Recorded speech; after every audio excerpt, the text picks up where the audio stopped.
सो hi guys, अभी आ गया है जून और आप लोग को पता होगा कि जून में क्या होता है, इनकम टैक्स की रिटर्न्स फाइल होती हैं। कब की? लास्ट ईयर मार्च तक की जो भी आपकी इनकम होती है वो फाइल होती है। सो अभी बहुत सारे लोगों के मेरे पास क्वेश्चंस क्वेरीज आ रहे थे, सो उसकी वजह से मैंने सोचा एक वीडियो बना देता हूँ जिसमें सारे आपके आंसर्स आपको मिल जाएंगे। तो बहुत सारे क्वेश्चन आए, जैसे यार कि मैं स्टूडेंट हूँ, क्या मुझे रिटर्न फाइल करनी चाहिए? यार मेरी तो कोई इनकम ही नहीं है, क्या मुझे फाइल करनी चाहिए? या फिर मेरी इनकम एक पर्टिकुलर लिमिट से कम है, क्या मुझे फाइल करनी चाहिए? या फिर बहुत सारे ऐसे क्वेश्चंस मेरे को मिले। सो आज मैं आपको उसके सारे आंसर देने वाला हूँ इस वीडियो की फॉर्म में। सो पूरी देखिएगा because it will be very knowledgeable. तो सबसे पहले बात करते हैं कि अभी जो रिटर्न फाइल होगी इनकम टैक्स की वो कौन सी ईयर की होने वाली है। ये होगी लास्ट ईयर, मतलब कि लास्ट जो हमारा मार्च गया है, फ्रॉम प्रीवियस अप्रैल से लेकर जो भी मार्च गया है वहाँ तक की एक साल की रिटर्न हमारी फाइल होगी अब जून के अंदर। ठीक, अब करेगा कौन कौन? पहला, जिसकी इनकम 2.5 लाख रुपए से ज़्यादा रही पूरे साल में, 2.5 लाख रुपए से ज़्यादा। कौन सी इनकम हो सकती है? सारी इनकम।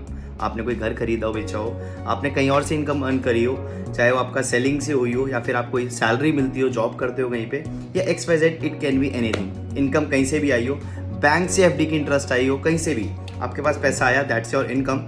और अगर इनकम आपकी 2.5 लाख रुपए से ज़्यादा है then it is mandatory to file income tax return. आपको मैंडेटरी फाइल करनी है एज पर गवर्नमेंट नॉर्म्स। सो आप उस पर फोकस कर सकते हैं कि आपको करनी है। बट सेकेंड पॉइंट आता है कि यार मेरी तो इनकम ही नहीं है, या फिर मैं तो स्टूडेंट हूँ, यार मैं फाइल करूँ क्या? क्यों करनी है? रीज़न क्या है? तो पहला मैं समझता है कि हाँ, मेरी तरफ से अगर आप सोचो कि नियत सर आपका क्या पॉइंट ऑफ व्यू है, क्या फाइल करनी चाहिए, मैं कहूँगा yes, definitely you should file. आपको अपनी रिटर्न ज़रूर फाइल करनी चाहिए। उसके बहुत सारे रीज़न है, चाहे आपकी इनकम जीरो हो, चाहे आप पढ़ाई करते हो। अब क्यों करनी चाहिए, मैं ऐसा क्यों बोल रहा हूँ? बिकॉज इसके बहुत सारे आपको फ़ायदे मिलते हैं। जैसे कि पहला फ़ायदा क्या मिलेगा, आप कुछ भी आगे में जाके आप पढ़ाई करते हैं, हो सकता है अपना काम करना चाहते हो, आज से 1 साल बाद, 2 साल बाद, 3 साल बाद कोई एसेट परचेज करना चाहते हो, आप उसके लिए हो सकता है बैंक लोन लें। तो बैंक लोन के लिए वो मिनिमम आपसे 2 से 3 साल की रिटर्न मांगते हैं। ठीक, तो जब 3 साल की आपसे रिटर्न मांगी जाएंगी तो आप तो भी हो सकता है उसी साल आपने अर्निंग स्टार्ट करी हो, तो आप 2 साल पहले आपने फाइल ही नहीं करी होगी, तो कहाँ से आप रिटर्न देंगे? तो हो सकता है आप उसमें मिस करें।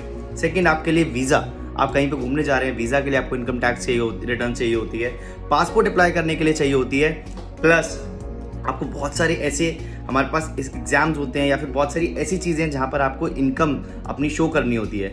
ये आपकी क्रेडिबिलिटी को शो करता है, ये आपकी इनकम कहते हैं ना एड्रेस प्रूफ के लिए भी हेल्पफुल होता है। सो गाइस, इंपॉर्टेंट है कि आपको रिटर्न फाइल करनी है। सो आप बोलेंगे यार जीरो में क्या होता है? जीरो रिटर्न हम नहीं फाइल करेंगे।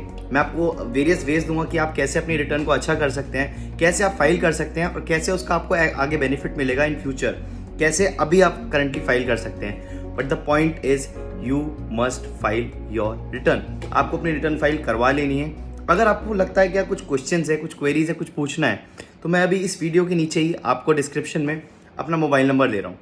बट मोबाइल नंबर देने के लिए ये नहीं, आपको उसमें ऐसा नहीं मेरे को उल्टे सीधे मैसेज ना आए, क्योंकि अगर आएंगे तो मुझे आपको ब्लॉक करना होगा और मैं वहाँ से फिर आंसर सही से नहीं दे पाऊँगा। सो जेन्युइन आपके कोई क्वेश्चन है, क्वेरीज हैं, तो आप मुझे डायरेक्टली व्हाट्सएप कीजिए, पिंग कीजिए। मैं उस पर आपको आंसर देने की कोशिश करूँगा मैक्सिमम जितने मेरे हो पाएंगे पॉसिबल। और वहाँ से क्लैरिटी भी लेने के बाद अपनी रिटर्न फाइल कीजिए। And yes, be a responsible citizen. Thank you.